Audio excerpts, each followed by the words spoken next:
Hello everybody, my name is Davis and welcome back to another video, and today we are here for another severe weather breakdown. Now today, we're going to be talking about an ongoing severe weather outbreak that's bringing damaging winds, large hail, and even a couple of strong tornadoes to a certain portion of the United States. We're going to be talking about what's going to happen tomorrow in terms of severe weather, and even a little bit of Wednesday on what's going to happen for severe weather. And we're also going to be talking about a growing tropical cyclone out in the eastern Pacific. So today we are joined by Mr. Storm to help me cover these topics. So Everybody. let's go ahead and get right into it here, starting off the day one SPC outlook. So we do have an enhanced risk of severe weather in place for parts of southeast Louisiana and southwestern Mississippi. Kind of have a slight risk around that for areas that are just hugging the Gulf Coast there. And we got a marginal risk kind of outside of that kind of goes all the way from like central Missouri back down into the deep south. And then you may also notice we do have a small slight risk kind of chilling down there in southern Texas, and we're going to talk about why that's there. Tornado threat for the rest of the night. If you're in that brown area, that's a 5% chance to see a tornado in your town. So New Orleans, Metairie, Gulfport, Kenner, and Marrero in Louisiana, Mississippi. You do have that 5% tornado risk for the rest of the night, so make sure that you do have a tornado action plan in place. I would not rule out an isolated tornado. I'm not so sure how likely it is that we get one, but I think it's definitely possible. Damaging wind threat for the rest of the night. If you're in that red area, that's a 30% chance to see wind gusts of 60 miles per hour or higher, and at least a 10% chance to see wind gusts of 75 miles per hour or higher. So the hurricane force winds have actually been a problem today. We did have several instances of winds going over 80 miles per hour today. I'm not too sure if that's going to kind of be, that extreme for the rest of the night, but I think we're still going to see some 70 to 80 mile per hour gusts for sure down there in the New Orleans area possible tonight, all right? So make sure to look out for that. Hail threat for today, if you're in that yellow area down there in southern Texas, that's a 15% chance to see hail of 1 inch or larger, and at least a 10% chance to see hail of 2 inches or larger. The reason that that's there is because we do have a cluster of dying supercells that still have the capabilities to produce large to very large hail, damaging winds, and the tornado threat is very low with them. But again, large hail is actually going to be the main threat down there.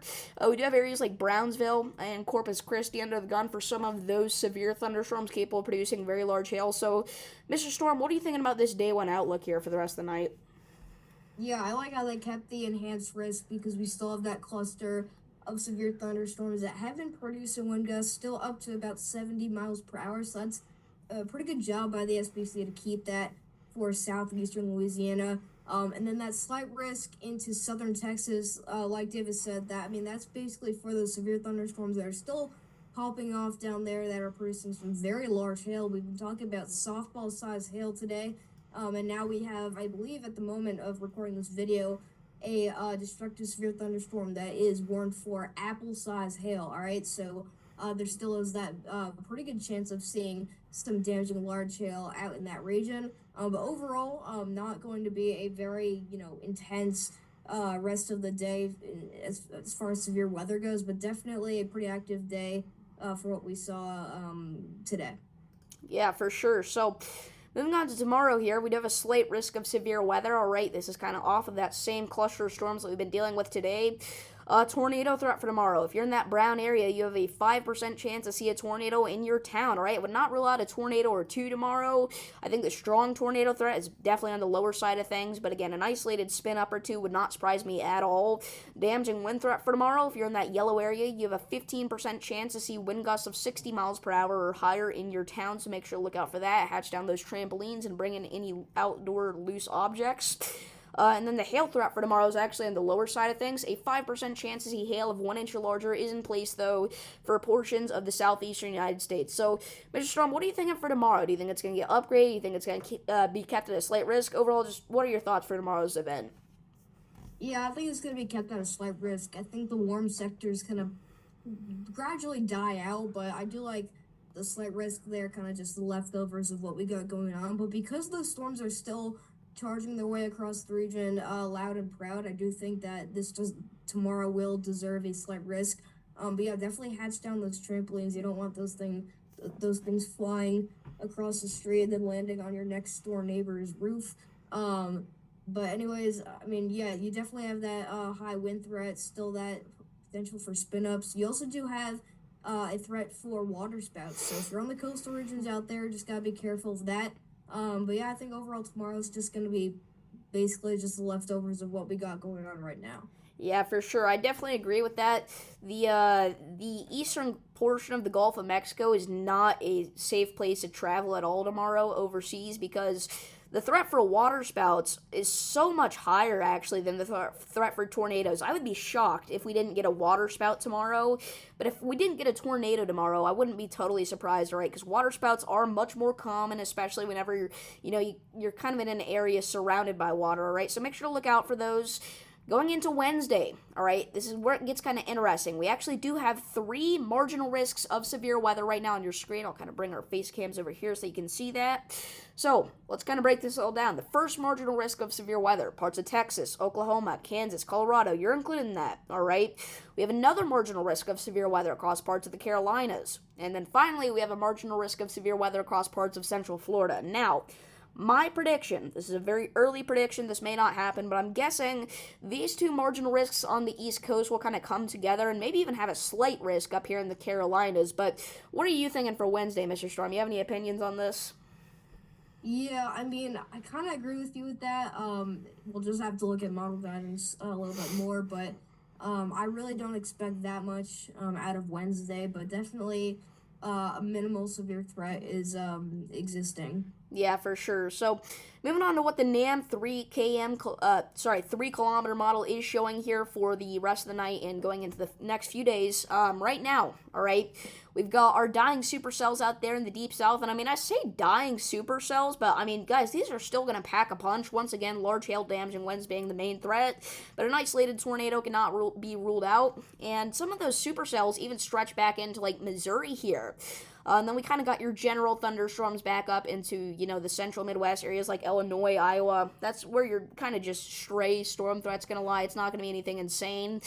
But we go into midnight tonight. All right, we're not dealing with too much else except for, again, those nasty supercells out there down in Louisiana and Mississippi. And again, I think destructive winds cannot be ruled out even through the midnight hours. So make sure you do have multiple ways to receive alerts down there in that area tonight. We may also have some strong to severe storms in parts of Arkansas.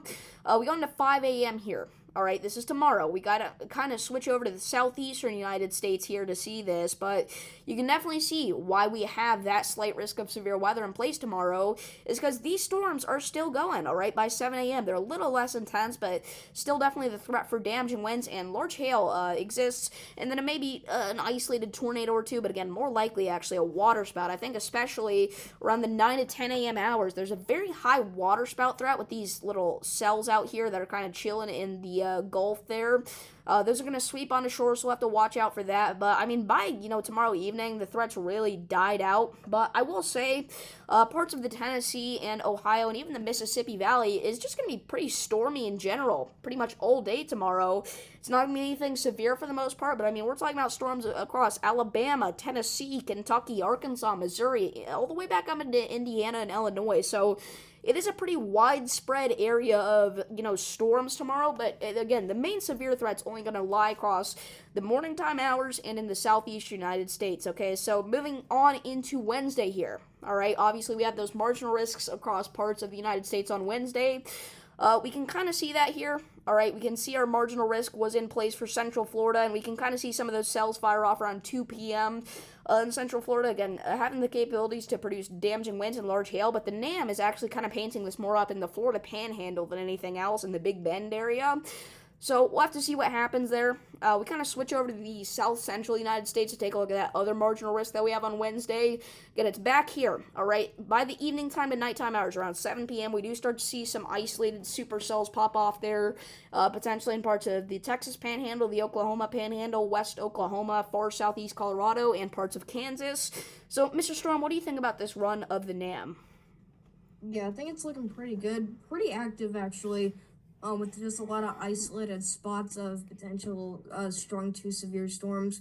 But yeah, I do think if storm initiation gets going a little bit earlier for that Southern Plains event, I think we could actually that could actually provoke a slight risk. But I do think that there's a potential for some spin in the atmosphere over there. But yeah, I think overall, I mean, it's not going to be nearly as high as what we saw today, but there still is a pretty decent threat for severe weather across the southern portion of the United States. Yeah, for sure. So, moving on to the watches, warnings, and advisories here, all right? We've got quite a bit of stuff to talk about. All right, we got severe warnings, severe watches all the way down here in the deep south. You can kind of see some of those storms there in southern Texas that we were talking about. Flood watches, flash flood warnings are a common theme down here too. I believe we actually had a moderate risk of flash flooding today across the deep south, and definitely warranted because we've had some serious flash flooding problems down here once again. And we even have a lingering severe thunderstorm warning up in northeastern Montana. Surprisingly, we have actually had quite a bit of storm initiation across parts of Idaho and Montana today. Some strong to severe storms did fire off, like the one that we have right now. We do actually have some frost advisories out there. All right, this is in far northeastern Minnesota, far northwestern Wisconsin.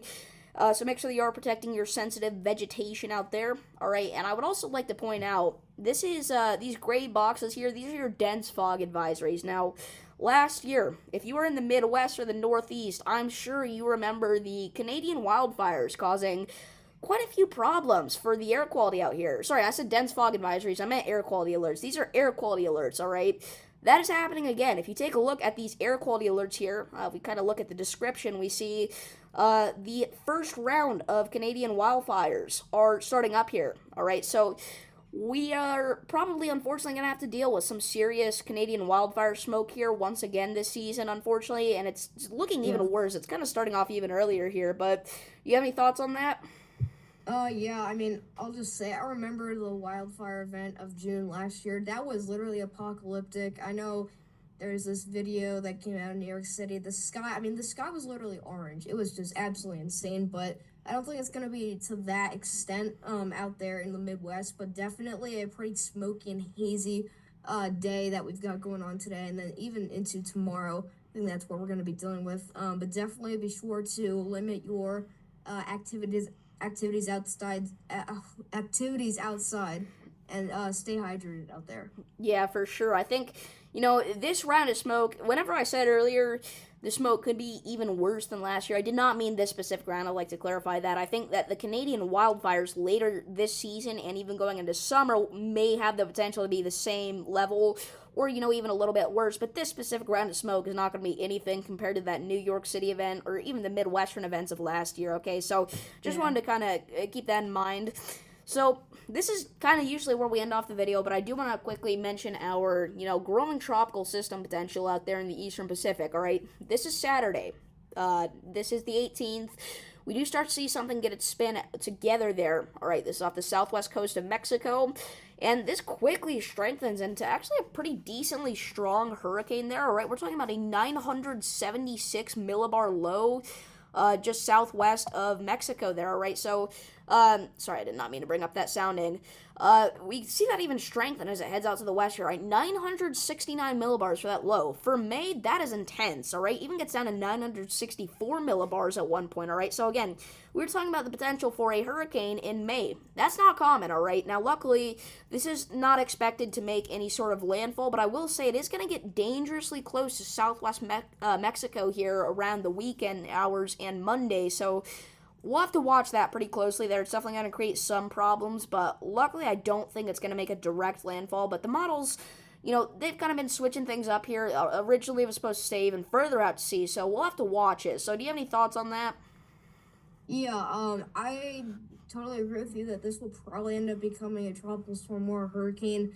Okay, so 960s for your millibars and 970s. That's pretty much Cat 1, Cat 2, so I don't really think this is going to get to a major hurricane, but, I mean, this is very absurd to see this in May, just already all this activity. Yeah, this is definitely one to watch because the cone obviously can change direction, and if you see this, it starts to take a pretty sharp turn north, and I'm not saying, by all means, I'm not saying this is going to impact SoCal, but I think that there's a very small chance that it could go in that general vicinity, but obviously way too far out to talk about that. I'm just saying, gotta keep an eye on the forecast for this upcoming storm.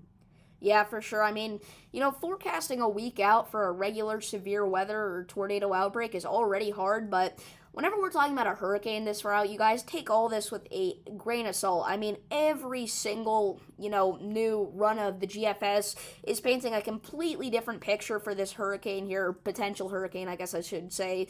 So you got to keep in mind, we are not guaranteeing that this is exactly what's going to happen. It's a very low chance that this is exactly what happens. So over the next few days, we're going to continue to watch this and kind of see the models hopefully become more and more accurate with what this is really going to do, because, again, this could cause some problems for some people, all right? Again, it's not likely going to make a direct impact on Southwest Mexico at this point, or Southern Cal, or SoCal, as Mr. Storm mentioned, but there is a chance that that could change, so we got to just kind of keep that in mind. And then finally, I do want to just kind of take a look at the graphic. We've been talking about this tropical system for a few days now on this channel, and the Climate Prediction Center has finally recognized it there. That little shade of red and white there, all right, that is a 20% chance to have a tropical depression or greater strength between now and the 21st of May, all right? So they're not throwing a whole lot of confidence out there in this, all right? Because you got to understand, once again, we're so far out from this, all right? There's no reason to panic yet, but it's something to be aware about once again. So, Mr. Storm, you got any final words for this forecast? Yeah, I mean, just stay safe with that severe weather event going on out in the southeast, and then obviously the hurricane that we'll be watching, or potential hurricane. All right, but we'll, as always, keep you guys posted on what we see with the forecast. But yeah, that's all I got. Yeah, for sure. All right, so thank you all for watching this forecast. Make sure to like and subscribe, and also subscribe to Mr. Storm, and I'll see you all in the next one. Peace.